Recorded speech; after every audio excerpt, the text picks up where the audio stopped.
Amici di Diretta Sport, buon pomeriggio dal Comunale di Villacidro per assistere alla 20ª giornata del campionato di promozione Girone A. Va in scena la sfida tra la Villacidrese e la Monteponi Iglesias, mentre arriva il calcio d'inizio. Arriva il cross sul secondo palo, Pisano, palla che rimane ancora là sull'out di sinistra dove c'è Fois. Nonnis ancora con la destra, la conclusione, Pisano.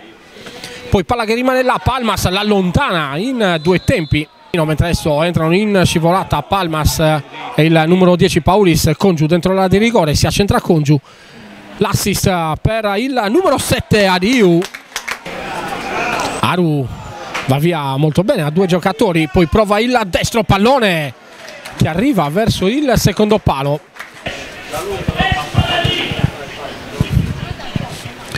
Palla messa dentro l'area di rigore, c'è il gol della Monteponi Iglesias con la macchia di testa che sfrutta i suoi centimetri.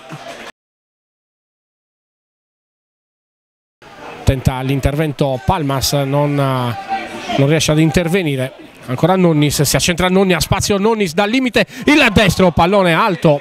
Il cross con la sinistra nella zona dove c'è Congiu, che poi viene anticipato da Palmas. Nonnis con la destro, pallone all'atto della porta difesa da Gemiliano Pisano. Viene allontanata poi Collu, la giocata di Collu, ancora palla al limite dove c'è il numero 19 Cirronis che prova la conclusione dal limite. L'ottima risposta di Biancu, ma segnali il cross di Collu. Contro cross dalla parte opposta dove c'è Palmas di testa, la respinta ancora, la palla rimane là, c'è il tocco di mano, calcio di rigore. Calcio di rigore è rosso per la macchia. Parte Paulis, la finta, parte Paulis, lo scavetto centrale e c'è il gol di Paulis.